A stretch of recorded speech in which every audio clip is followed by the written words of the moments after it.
Good afternoon from Charlottesville, Virginia. Today is August 12th, 2017. 1 year ago today, I was moving here from Michigan. I was excited to start my doctoral program, but little did I know that 1 year later, I would see Virginia State Police in SWAT gear, I would see the National Guard, and I would hear that one person was killed and 19 other people were injured, counter-protesting a Unite the Right rally. I never would have guessed, but here we are today. Helicopters have been going over my apartment throughout the day. Police just were on my street. People are worried, and rightfully so. Last night I walked across the campus. The day before, I had just arrived back from Canada. I wanted to take a short walk, look at the stars, and prepare to go to sleep. But instead of seeing stars, I saw the light of tiki torches walking towards me. This was no party. This was hatred in its worst form. I heard anti-Semitic slurs. I heard slurs against minorities. I heard slurs against the government, slurs against academia, slurs against almost every group, except for the group that were wielding the torches. As they walked defiantly, I watched their hateful parade and realized that they had no ideology, that they're a reactionary group of people who wish to instill fear into others. And today they didn't just instill fear, they were harmful. The city of Charlottesville today feels like an environment that I would never want to have anyone else experience in the United States or anywhere. People are worried to leave their homes. Children have been told to stay inside. The environment is strange. The environment is not the Charlottesville I know, the Charlottesville I love year-round.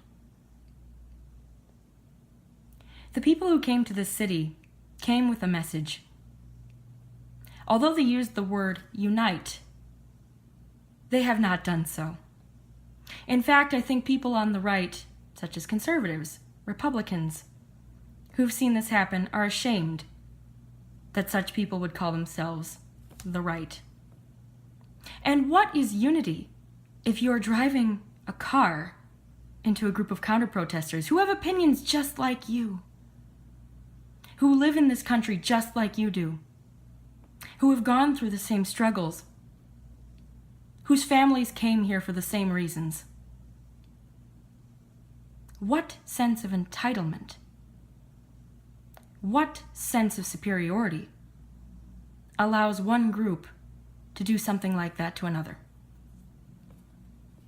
I don't know. But to me, that's an act of terror.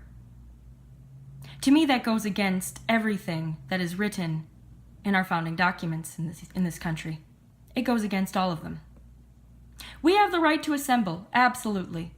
We have the right to free speech. And granted, I respect their right to assemble. I respect their right to the freedom of speech. But when their freedom of speech goes so far as to try to injure other citizens of this country, that no longer is positive speech. That type of speech is speech that is harmful to our nation as a whole. That is terror speech. When I was walking across the campus last night, I heard anti-Semitic slurs. I never thought I would hear what I heard.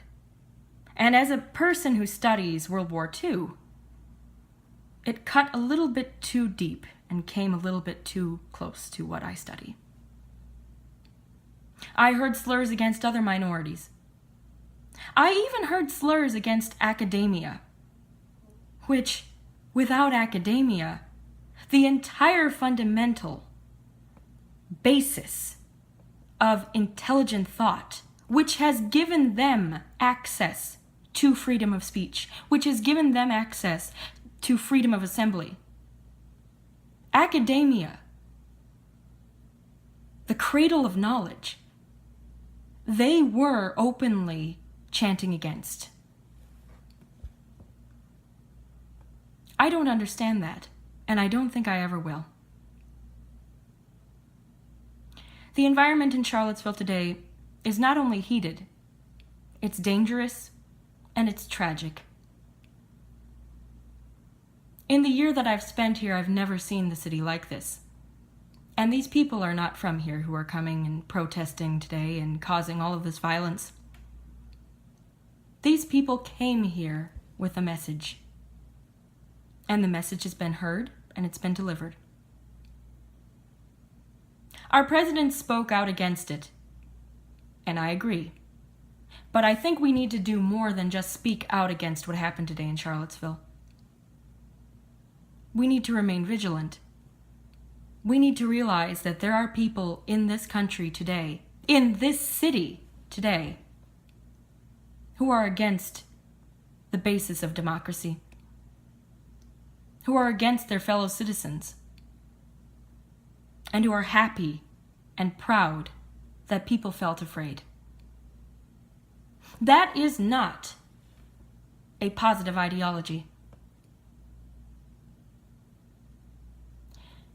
Ideologies in this country should dialogue, and unfortunately, we quite often haven't. We don't listen to other people. We push them to the side. And when we push them to the side, when we take a person and we say, no, I don't agree with you, and we keep pushing them and keep pushing them and keep pushing them, then ideologies can become extreme, as we've seen today. I want to take this opportunity not only to tell you what I've seen in the environment in the past 24 hours here in Charlottesville, but also to underscore the importance of listening, the importance of respect, the importance of seeing your fellow citizens as people you want to work with. It's hard at times, but the more we push people away, the more we're going to have of these alt-right. Because the moment that we can dialogue and reason with them and say, look, what you're doing is not helping any of us. What you're doing is scaring people. What you're doing will not benefit the citizens of the United States or the global citizens in the world. If we can have that dialogue, they might have a realization, but that will take time. So today I ask all of you to keep Charlottesville in your thoughts and in your prayers. I do hope that this madness, this environment of fear, this environment of hate goes away soon. But even when the environment of hate goes away, it's still going to be hiding in the background. It's still ever present. And this ugly display has shown that in its most raw form. We need to stand up for what we believe in as defenders of democracy. When non-democratic groups like this come together and try to exert themselves negatively, it is time to act. It is time to come together as a nation, Democrats, Libertarians, Greens, Republicans, and find a solution. Find some middle ground. Find a way forward before they gain any more traction.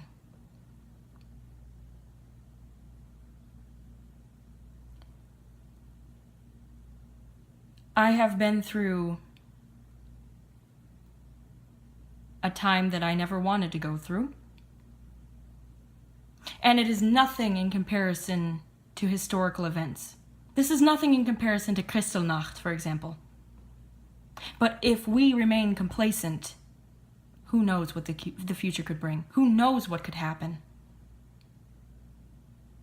We must remain vigilant. And we must take democracy in our hands. We must keep people like this at bay.